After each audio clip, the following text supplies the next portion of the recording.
ഒരു വാപ്പക്കും ഒരു മകളും ഭാരമല്ല. പിന്നെ എന്തിനാണ് നിങ്ങൾക്ക് വിവാഹം കഴിച്ചത്? അവളുടെ നല്ലൊരു ഭാവിക്ക് വേണ്ടിയാ. നിനക്ക് അവളെ പറ്റിയില്ലേ, മുമ്പോട്ട് പോകാൻ കഴിയുന്നില്ലേ, ഒരു പോറൽ പോലും ഏൽപ്പിക്കാതെ ആ വാപ്പക്കും മക്കളും തിരിച്ചു കൊടുത്തേ അവർ പൊന്നു പോലെ നോക്കിക്കോളൂ. ഇനി എന്റെ പ്രിയപ്പെട്ട സഹോദരിമാരോട്, നിങ്ങളുടെ ഭർത്താവുമായിട്ട് നിങ്ങൾക്ക് മുമ്പോട്ട് പോകാൻ കഴിയില്ലെങ്കിൽ നിങ്ങൾ ആ ബന്ധം വിടുക. അല്ലാഹു തആല ഖൈറായത് നിങ്ങൾക്ക് പകരം തരും. അയാൾ ചെയ്ത തെറ്റിന് നിങ്ങൾ എന്തിനാണ് ആത്മഹത്യ ചെയ്യുന്നത്?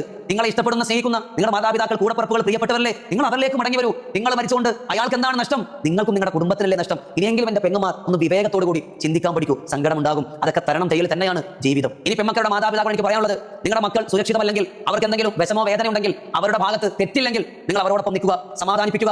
അവർക്ക് കഴിയില്ലെങ്കിൽ അവർ നിങ്ങളോടൊപ്പം ചേർത്ത് പിടിക്കുക. പിന്നെ സ്ത്രീധനമൊന്നും ഇസ്ലാം പറയുന്നില്ല. എന്തായാലും മാതാപിതാക്കൾ മക്കളെ ഇഷ്ടപ്പെടുമ്പോൾ എന്തെങ്കിലും കൊടുക്കും. അത് നിങ്ങളുടെ മകൾക്ക് ഉപകാരപ്പെടുന്ന കോലത്തിൽ, ഉപയോഗിക്കുന്ന രൂപത്തിൽ അത് കൊടുക്കുക, അതല്ലാതെ പാഴാക്കുന്ന രൂപത്തിൽ കൊടുക്കാതിരിക്കുക. ആൺമക്കളുടെ മാതാപിതാക്കളോട് പറയാ, നിങ്ങളുടെ മകനാണ് തെറ്റുകാരെങ്കിൽ കൃത്യമായിട്ട് അവനെ ശാസിക്കുകയും വേണ്ട നടപടി എടുക്കുകയും ചെയ്യണം. അല്ലെങ്കിൽ ഒരുപാട് പെൺമക്കൾ ഇതുപോലെ ആത്മഹത്യ ചെയ്യേണ്ടി വരും. ഒരുപാട് കുടുംബങ്ങൾ പെരുവഴിയിൽ നിൽക്കേണ്ടി വരും. നിങ്ങളടക്കം നാളെ പ്രതിക്കൂട്ടിലാകും. മക്കൾ പിഴച്ച സ്വഭാവമാണോ, നന്നാവുന്നില്ലേ, ദയവ് ചെയ്ത് അങ്ങനെ തന്നെ വളർത്തുക. ഒരു പെണ്ണിന്റെ തലയിലേക്കും ഓ നന്നാകും, ഒരു പെണ്ണിനെ കിട്ടിയാൽ എന്ന കാഴ്ചപ്പാട് മാറ്റിയ പെൺകുട്ടികളുടെ ജീവിതം ദയവ് ചെയ്ത് നശിപ്പിക്കരുത്. അവനെന്തെങ്കിലും സംഭവിച്ച ഒറ്റത്തടിയല്ലേ, അവനല്ലേ പോകും. ഒരു പെണ്ണിനെ വഴിയാധാരമാക്കരുത്.